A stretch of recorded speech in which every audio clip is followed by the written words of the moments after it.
sayang tingnan po. Yan o. Tipi na, tipi. Ano ko na yung ano ko.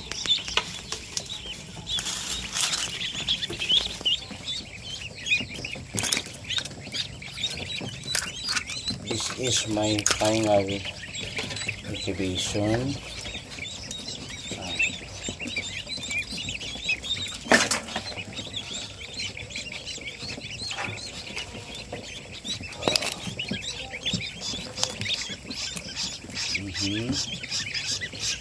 Tanan, blurred na.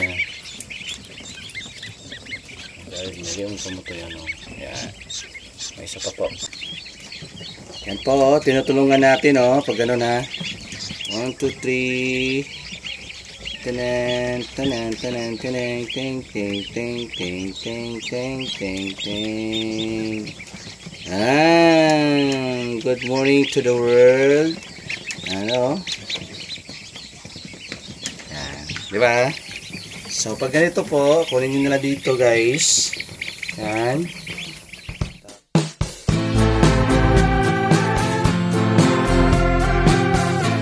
Hello. Good evening, good afternoon, and good morning. World. Okay? To my followers and yeah, lahat ng nakapanood sa video natin, this is our final episode. At as you can see, nakikita nyo yung sobrang dami na ng mga ducklings natin, no? At ano, a lot of ducklings. Yes, oh. Yes. Okay. So, samahan nyo naman ako sa aking gagawing pagbablog ngayon para makita nyo paano ko siya hinandle. Okay, so nakikita nyo, this is 29 days of incubation and then kikita nyo dami ng mga ducklings.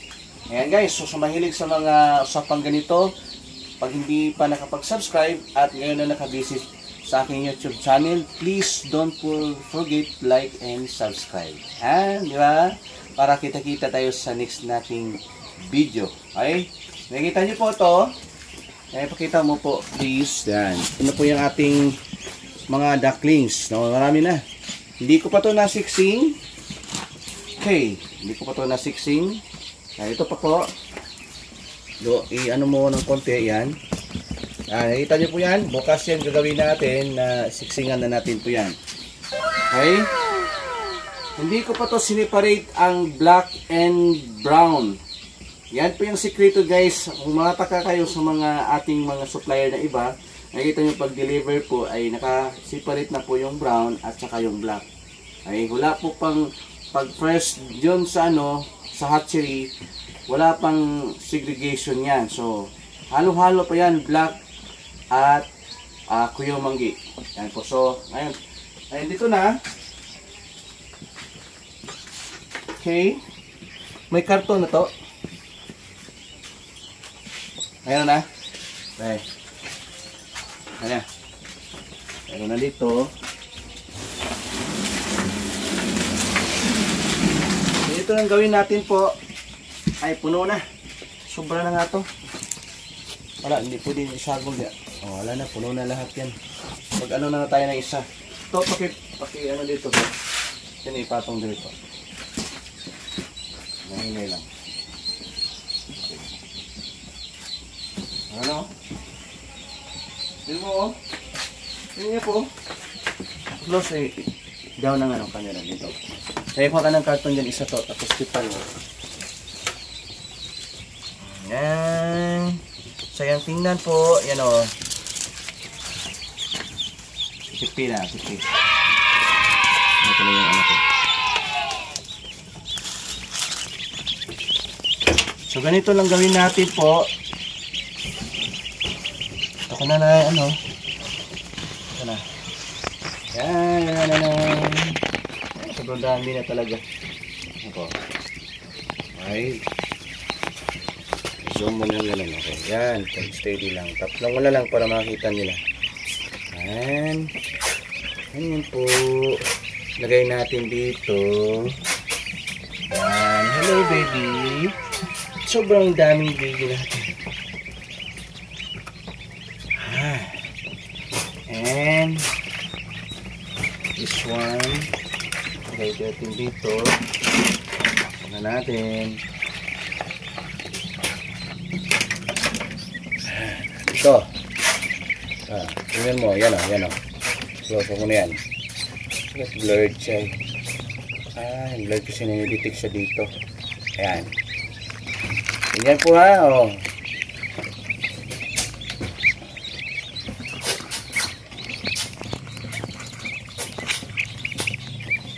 Blurred siya na.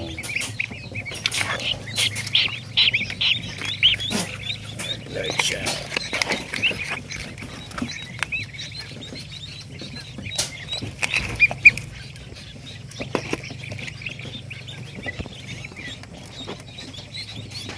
Ayan.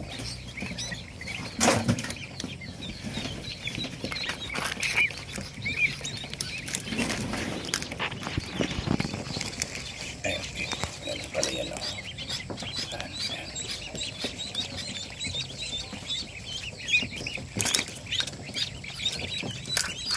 This is my final incubation.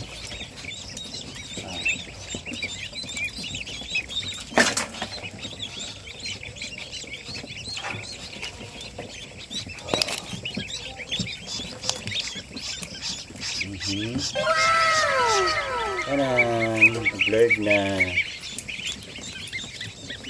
Blurred na. Yung pumuto yan o. Ayan. May isa pa po. Ayan. Sabay tayo dito. Ay, so yan o. Ito lang, i-close ko lang. Huwag mo lang sa mukha ko. Kahit dito lang sa gawin ko kay. Ayan. Yan po, tinutulungan natin pag gano'n ha. 1, 2, 3. Tanan, tanan, tanan, tanan, ting, ting, ting, ting, ting, ting, ting, ting. Good morning to the world. Ano? Yan, di ba? So, pag ganito po, kunin nyo na dito guys. Yan. Tapos, just hold the yan. Ano dito, kunin nyo na lang dito guys. So, gano'n. Gano'n lang. Ano lang kasimple. Wala na o. Basta take note, lahat po ng nag-crack, dito po niya ilagay sa egg tray. Okay? At po nang nag-crack na mga itlog. Okay?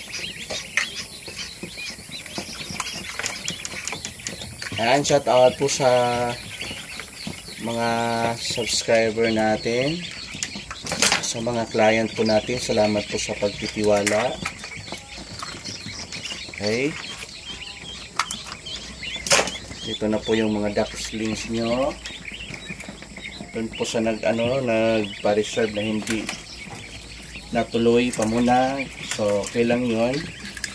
Pero, kailangan natin yung ating refund, yung refund natin na hindi, may mga ganun kasi po na hindi po serve natin kaagad kasi sobrang dami po ng nag-order. Tsaka minsan yung mga ngayon, yung supply din natin ng itlog sa supplier ay siyempre po may mga delay din po, so ganun. Okay, so ganun po guys. Yan po yung gawin natin. Ayan, dito na sila kita natin ha.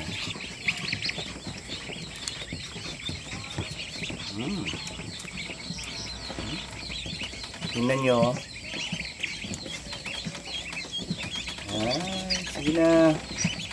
Go na.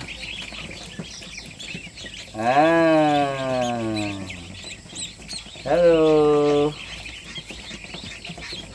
Ang saya, no? Saya. Di ba? Tapos pag ganito, nagkapalibot na, iniikot na, pwede nyo nang i-ganon, i-force. Di ba? Yan. Oh, good morning. Tapos kunin nyo dito. Dandahan lang uli. Situate na hindi magdugo. Diba? Oh, so walang dugo. Salin mo na lang yung kanyang bahay bata.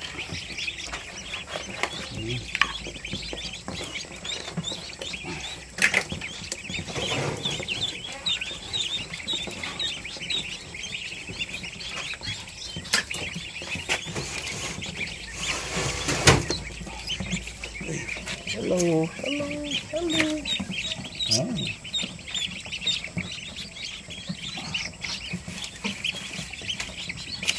Ayan.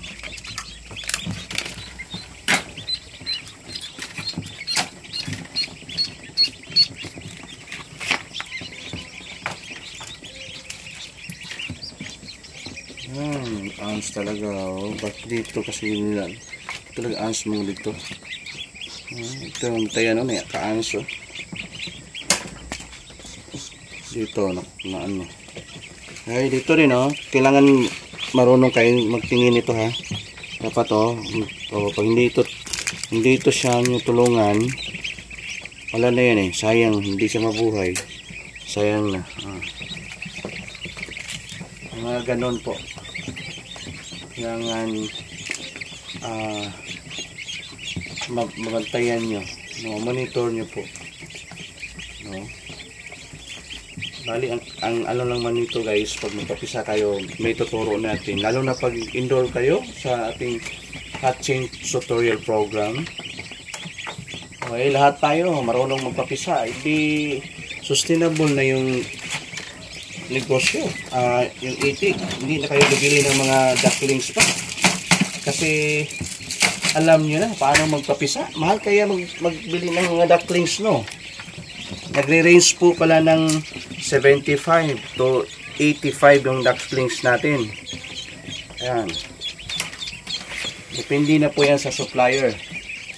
Okay? Depende po yan sa supplier. So, kung kayo lang magpapisa dyan, no? Kahit saang sulok tayo sa Pilipinas, basta marunong lang kayo magpapisa, wala, grabe.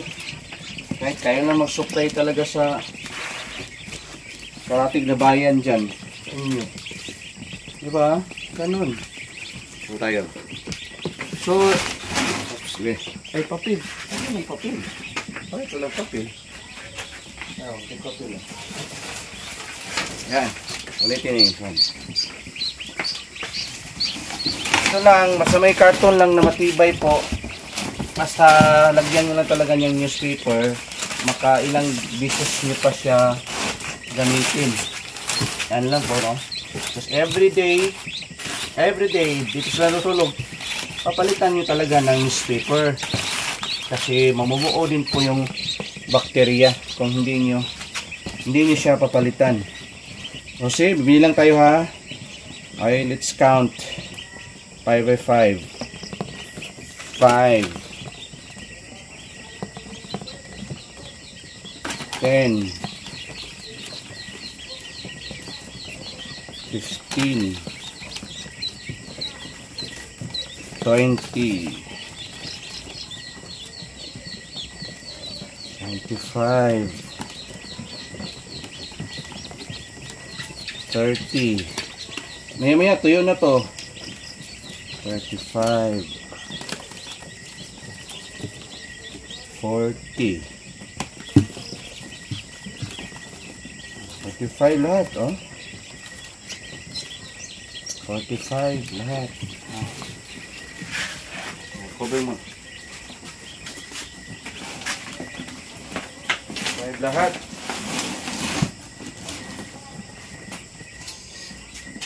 So, dapat naman din malinis yung facilities po.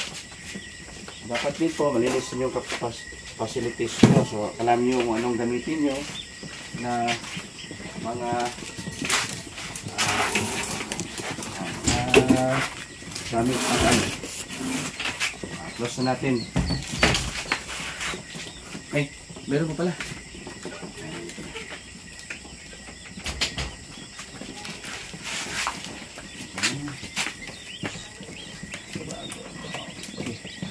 Close na.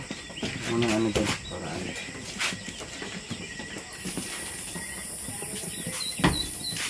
ito na lang natira, no? Siguro 100 plus na lang ito po. Ito, pupuno to guys, nasa 100. So, ilan yung pinasok natin? 767. Unit natin, no? 767. Out of 767, ito na yung natira, mga 100. So, siguro napisa natin mga 767. So, minus 100. So, 667. Diba?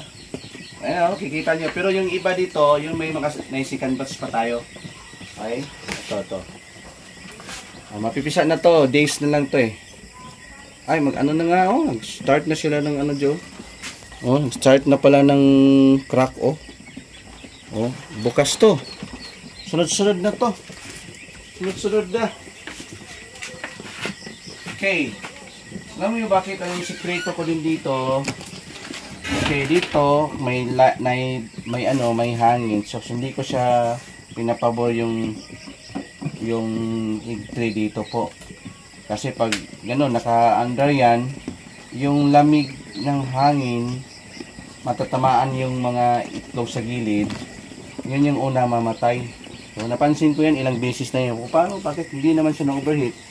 Pero yan pala, dapat ay hindi siya naka-target. So, importante po, dapat talaga na may clearance yung incubator dito sa ano, pagtama ng hangin doon sa loob, paikot, pabalik. So, importante po yun, no? Importante po yung clearance po ng incubator. Okay? So, yan lang muna ang ating topic today. Hopefully, nasundan nyo. At guys, don't forget to like again my YouTube channel and subscribe. And syempre pag mahilig din kayo talaga sa usapang ganito, pwede nyo akong kontakin sa aking WhatsApp. No, aking WhatsApp. And of course, dito sa ating comment section sa YouTube. So sa mga gustong mag-enroll sa ating hatching tutorial program, ay nako, huwag nyo nang patagalin pa. Kung nagbabala kayo na mag-itikan, huwag nyo itong i-miss out ng aking topic. Minsan lang to eh. So, nag-o-offer ako ngayon ng online tutorial program. And once lang to. Guys, maraming salamat po. Tawag lang ko kayo. And this is me, once again, Leo Songkip from Davao City. Kita-kita tayo sa next nating episode. Bye-bye! God bless!